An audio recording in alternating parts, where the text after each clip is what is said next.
Passover is all about the children.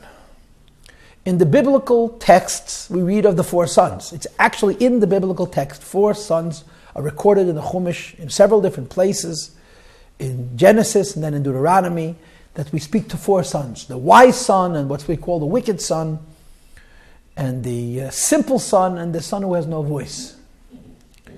The Rebbe, the Lubavitcher Rebbe, would often reference what he considered the greatest tragedy of all, the 5th son. The 5th son is the one who doesn't show up to the Seder.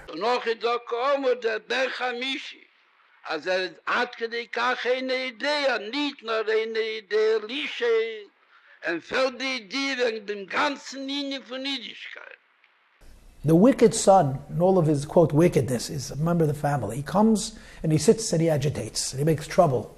And there's a part of each one of us that wants to throw him out. And I want to tell you a story. I know of a family that had a wicked son, a kid that they couldn't handle, and there was an attitude, there was a sense in the family that you should throw him out of the house. And they went to see the Lubavitcher Rebbe. It goes back many, many years.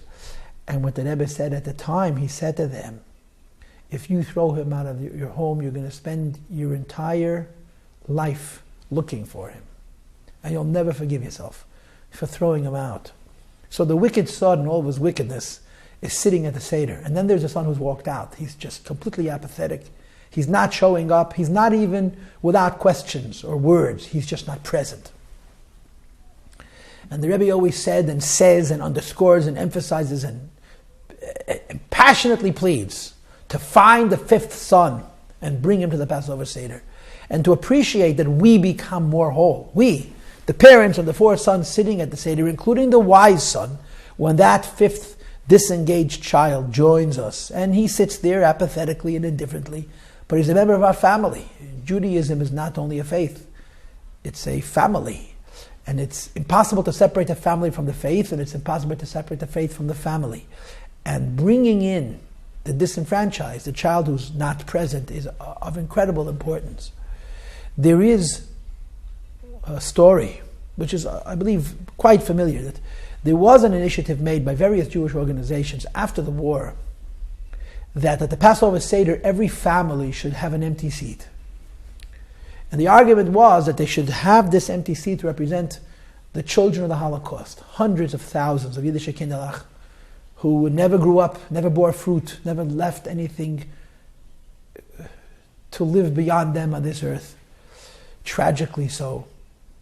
And the argument was that every Jewish home should have an empty seat at the Seder to represent the emptiness, the void in our hearts for the children that didn't make it to the Seder. And this organization came to the Lubavitcher Rebbe all those years ago with a proposal that he should endorse the idea. And the Rebbe said it's a brilliant idea, but of course with a modification. And the modification was every family should have an empty seat at the Seder. And they should fill it. Find somebody who's not a member of your family, who's not meant to be at your Seder, and put him in that seat. Because the best way to deal with the impossible pain and loss and tragedy of the Holocaust is to fight against it. And you fight against it by reversing it. And you're reversing it by creating another Jew. You reverse it by taking another Jew who's part of the spiritual Holocaust of our times and bringing him into your Seder. And this also is a very, very, very important part of the Passover Seder. I'll tell you one other story. The Lubavitcher Rebbe was obviously very, very involved with all kinds of Jews. Many of the Jews he was involved with is what some would call, tragically and erroneously, in quotes, bad Jews, end quote. And there are in the Jewish world people who judge, who divide in this way. And of course it's not the way of Lubavitch, it's certainly not the way of the Lubavitcher Rebbe. And some rabbi came to the young then son-in-law of the previous Lubavitcher Rebbe with a complaint why he's involved with, in quotes, bad Jews. So after this complaint was brought to him on a number of occasions, he actually went into his father-in-law, the then Lubavitcher Rebbe, the previous Lubavitcher Rebbe, whose name was Rabbi Yosef Yitzchak, and he told him that he's getting this complaint, how come he's involved with bad Jews? And the previous Rebbe told him something very wonderful. He said to him the following: a mother has a love for a child that's absolutely infinite. If a mother has 2 children, she doesn't divide her love. She multiplies it. There's infinite love for both children. If a mother has 10 children or 12 children or 15 children, there is enough love within a mother that she loves each one of those children completely, as if they were an only child. Now say one of those children were a cripple, God forbid. Or one of those children were blind. Or one of those children was missing an arm. So although the mother loves each of those children infinitely, there would be a special love for the compromised child, what we call nowadays the special child. And the previous Rebbe said God Almighty has an infinite love for every Jewish child, for every Jew. But when there is a Jew who is a cripple, which he interpreted that he doesn't walk to shul, or he's missing his eyes, he cannot see, which means he has no concept of faith, or he's missing an arm, which means he doesn't wear tefillin, the love towards that child is not only diminished, but it's extra special.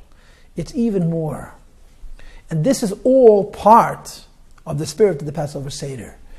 We're trying to include everybody. And those of us who are least willing to be included should be given the most attention in how they're included in our Passover Seder.